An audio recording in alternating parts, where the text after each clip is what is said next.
Nós estamos no pior momento de mudar a TJLP. Quem vai garantir a política industrial brasileira? A indústria brasileira continuou a perder participação no PIB, mesmo na alta oferta de subsídios que foi oferecida durante a gestão do governo PT. Toda a expansão de serviços e de comércio e da indústria mais recente foram financiadas pela TJLP. Prestaram a menos da TJLP no Programa de Sustentação do Investimento e tivemos como resultado a maior recessão da história no governo Dilma. Nós somos a favor do fundo, mas não deste 0,5%, mas não de um fundo que crie mais dissonância com a política e a sociedade. Nós não queremos essa alíquota e não queremos também o fundo.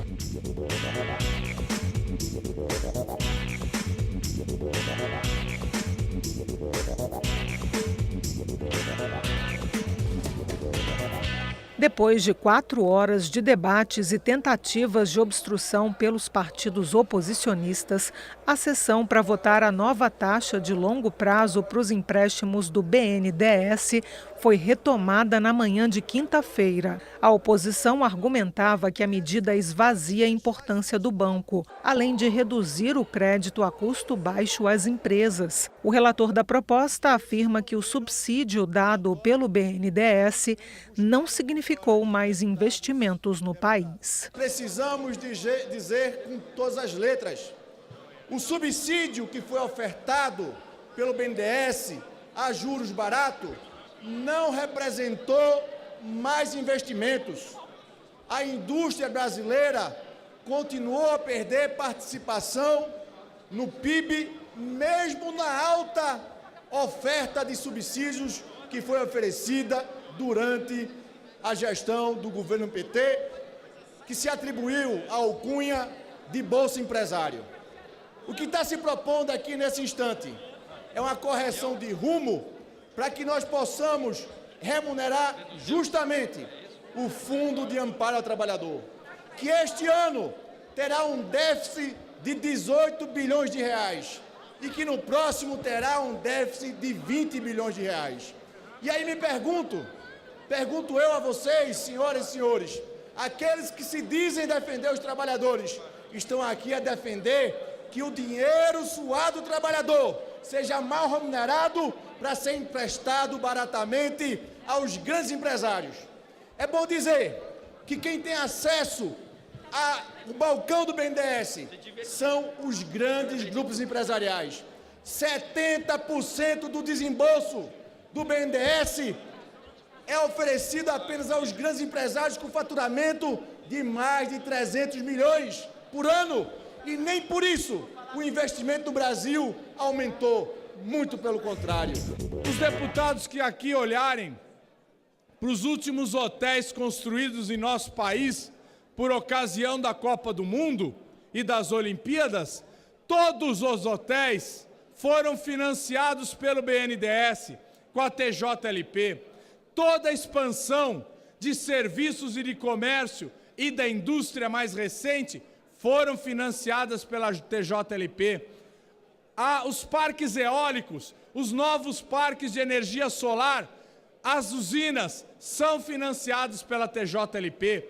Os metrôs, os trens, os ônibus, os corredores de ônibus, todos financiados pela TJLP. Nós construímos, nos últimos 13 anos, um grande avanço na infraestrutura nacional. O senador José Serra, que sempre defendeu o desenvolvimento industrial brasileiro, está aqui defendendo votar contra essa TLP. O senador José Serra, não podem acusá-lo de ser petista. Alguns aqui podem achar que esse lero-lero de equalizar a taxa de juros de longo prazo com taxa de Selic vai dar algum resultado benéfico. Isso é uma verdadeira bobagem. O que nós estamos vendo é que mais e mais se produzem medidas aqui para favorecer o capital financeiro, para favorecer os banqueiros. TLP vai custar mais do que TJLP. Tanto é verdade que há a contrariedade do sistema CNI, da Fiesp, por exemplo, e das entidades representativas empresariais. O que mais me preocupa no encaminhamento dessa MP, que nós vamos votar em seguida, é a expectativa negativa que nós temos de não termos a redução da taxa Selic na velocidade que deveríamos ter com a redução da taxa da inflação. Ora, se nós tivéssemos uma redução da taxa básica de juro, que hoje está em 9,25%, e a inflação está em 3% ao ano, nós não precisaríamos estar discutindo a mudança da TJLP para a TLP. Bastaria dar velocidade de 1 ponto, 2 ou 3 a mais na taxa Selic, que estaria resolvido. Mas a minha preocupação, no momento em que, mais uma vez, o Banco Central se arvora no direito de ele ser um mandatário do indutor da economia transversa, que isso não cria desenvolvimento econômico, quando nós temos, e eu quero perguntar a cada um de vocês, qual é o lugar do mundo onde nós temos uma taxa de inflação de 3% e uma taxa básica de juros 3 vezes mais do que a taxa de inflação? Não há economia que suporte isso, em absoluto. A atual política do BNDES leva a um subsídio que o Tesouro paga, que passa de 100 bilhões por ano, que é o contribuinte. E é algo dramático e assustador. O governo capta, e foi o governo deles, captava a 15%, 16% o dinheiro da poupança interna para o BNDES emprestar a 5%. Aí tem uma diferença de 10%. Quem é que pagava essa diferença e que paga? É o Tesouro Nacional. E eu ouvi agora do extraordinário relator Betinho Gomes, que resistiu todas as pressões da oposição e de grupo de empresários que recebiam um subsídio a nível do Pronaf, que é para os agricultores pobres. O Tesouro pagava 500 bilhões de reais no governo do Lula e da Dilma para turbinar a indústria, que ouvi o simpático e sereno líder Saratini falar do outro lado, que nós estamos sucateando a indústria.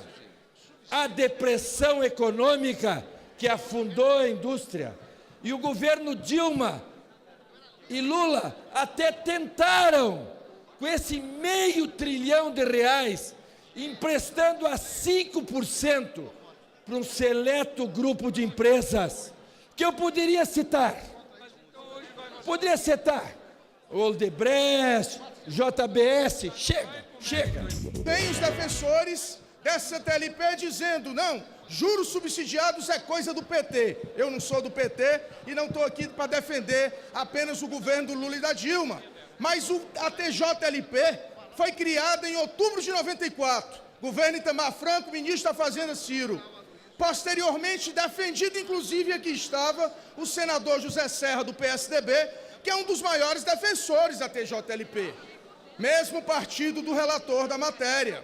Se querem remunerar melhor o FAT, meu líder do governo, Darciso Peronde, tira os 30% da DRU, que só esse ano vai tirar 17 bilhões e 200 milhões de reais da DRU. Vamos tirar. Talvez aí seja uma das fontes do falacioso prejuízo que dizem que o FAT tem. Ora, considerar como prejuízo, e digo isso porque vi os balanços contábeis do FAT, considerar como prejuízo o que é investimento de longo prazo através do BNDES é mais uma falácia. O FAT não é prejuízo, o FAT é superavitário, não é deficitário. Agora, infelizmente, para cada vez mais fazer com que as bancas dos grandes bancos tenham mais clientes, vão esvaziar o BNDES, porque se fosse feito o levantamento de 2003 para cá e já existisse a TLP, pasmem, nesses 15 anos, em 2/3 do tempo, o capital oferecido pelo sistema financeiro sairia mais barato do que o oferecido eventualmente pelo BNDES com base nessa falaciosa TLP. Temos que defender aqui linhas de crédito subsidiados para setores da economia que precisa de subsídio. Agora, vim dizer para mim que a indústria nacional vai perder competitividade? Vai perder competitividade porque nós temos uma lei trabalhista retrógrada, porque nós temos os impostos mais caros do planeta. Nós tínhamos até recentemente taxa de juros lá na estratosfera, inflação alta, e agora vem dizer para mim que nós estamos cobrando taxa de juro alta? Não, muito pelo contrário. Daqui a 5 anos, nós devemos ter uma taxa de juro na faixa de 4,5%, 5%, porque o último índice de inflação divulgado é de 2,5%. Então, nós temos condições, sim, e daqui a 5 anos, temos uma taxa de juros de mercado compatível com a taxa de juros internacionais. Agora, vim questionar que o BNDES, ao emprestar dinheiro para aplicação fora do Brasil, não deva cobrar pela variação cambial? O que é isso? Nós vamos dar subsídio para a JBS se tornar a maior empresa dos Estados Unidos? Gerar emprego lá? Gerar impostos lá? E cadê a nossa indústria da carne do Brasil? Foram sucateadas por conta de um grupo predador que arrendou plantas para deixar fechada e sucatear as nossas plantas. E hoje, os nossos pecuaristas não têm para quem vender seus bois. O BNDES é o segundo maior banco de fomento do mundo e é responsável, através da TJLP, que não é política do ciclo dos governos Lula e Dilma. Essa é uma política que vem desde 94. Como disse aqui, uma política de Estado, que não pode ser colocada como medida provisória para o ar. Nós estamos no pior momento de mudar a TJLP. Quem vai garantir os investimentos da indústria? Quem vai garantir a política industrial brasileira? Quem vai garantir a inovação? Quem vai garantir a exportação para gerar empregos? Não será o capital financeiro privado, porque esse não tem crédito de longo prazo. O capital financeiro no Brasil tem um crédito de curto prazo. No Brasil só existem exatamente os bancos públicos, como o BNB e tantos outros, que garantem o fomento e, portanto, a geração de emprego. Assim é na Alemanha, assim é na Índia, assim é na China, assim é no Japão. Nós hoje estamos atravessando a pior taxa de investimento dos últimos 20 anos. O Brasil só tem investido 15,6% do seu PIB. É, sem dúvida nenhuma, uma das piores taxas do mundo. Por outro lado, tem a taxa Selic, a mais alta do mundo. Como é que nós vamos induzir o crescimento, gerar emprego, com a taxa de juros de longo prazo igualado à taxa Selic, que na prática a TLP significa você comparar e igualar essa taxa de juros. Então é falacioso esse discurso de que a política monetária vai baixar juros no Brasil com a mudança da TJLP. É verdade que há necessidade setorialmente, muito ponderadamente administrada, de subsídio, de indução nas regiões mais pobres, em algum setor que esteja sofrendo uma crise conjuntural por fatores externos, mas é preciso dizer que nós vivemos a maior crise fiscal e não há almoço grátis. Esses subsídios que vão para o Ike Batista, para a JBS, para Porto de Cuba, para obras em Angola, para metrô da Venezuela, custam dinheiro. A avaliação de política pública tem que ser feita, e é uma falácia. Emprestaram a menos da TJLP no Programa de Sustentação do Investimento e tivemos como resultado a maior recessão da história no governo Dilma. E a formação bruta de capital fixo caiu. Então é uma inverdade que essa política de subsídio provocou emprego.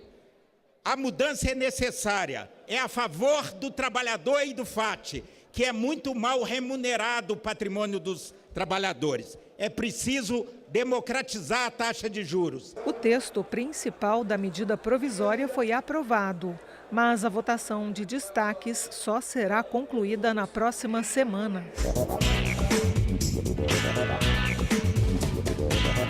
A Câmara retomou o debate da reforma política. Além do valor do fundo que financiaria as campanhas de 0,5% da receita líquida do ano anterior, foi excluída da proposta a previsão de 10 anos para os mandatos de juízes de tribunais superiores. Na próxima semana, serão retomados temas polêmicos, como o Distritão e a proposta de criar um fundo eleitoral. Nós achamos que a Comissão do Orçamento tem condições de achar fontes para que a gente tenha um fundo que financie as eleições do nosso país.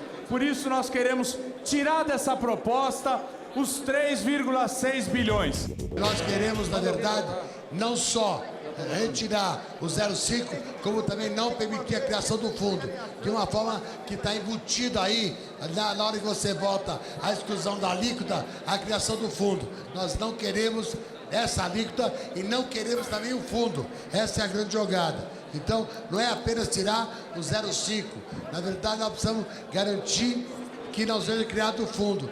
Mas a armação dessa colocação de votação, que deveria ter sido votado o texto principal, ressalvado os destaques, está se votando os destaques antes do texto principal. Quer dizer, aquela história, em vez de o cachorro abanar o rabo está abanando o cachorro. Nós somos a favor do fundo, mas não deste 0,5%, mas não de um fundo que crie mais dissonância com a política e a sociedade. Nós queremos uma afinação de sentidos nessa relação entre a política e a sociedade. Portanto, nós queremos que esse destaque passe. Nós queremos acabar o 0,5%. Nós queremos afirmar a necessidade do fundo. Porque vamos para onde? Como alguns ministros do Supremo já estão asseverando, vamos voltar para o financiamento empresarial? Só para informar a sociedade brasileira, nós estamos votando não, porque nós não queremos nem 0,5 e nós queremos votar contra o fundo. Nós vamos votar contra o fundo, que é uma excrescência no nosso entender com a situação que a gente está vendo do Brasil hoje, com orçamento limitado e destinar 3,6 bilhões de reais para os cofres dos partidos. É não, e na próxima a gente também vai votar não. Conforme o regimento impõe, no desejo da votação de artigo por artigo, para fazer a votação em separado de uma matéria que nós discordamos da forma como muitos dos deputados e deputadas, e não necessariamente do conteúdo, que diz respeito à colocação de mandato de 10 anos para membros dos tribunais superiores. O nosso entendimento é que esse não é um tema para ser debatido no seio da reforma política. Ele é estranho, ele demanda um aprofundamento muito mais forte e, inclusive, a Câmara dos Deputados tem uma comissão especial para tratando sobre as regras ou novas regras para a nomeação de ministros do Supremo Tribunal Federal. Nós temos nas cortes brasileiras um grande engessamento dos precedentes, das jurisprudências, das normas, dos costumes, da cultura.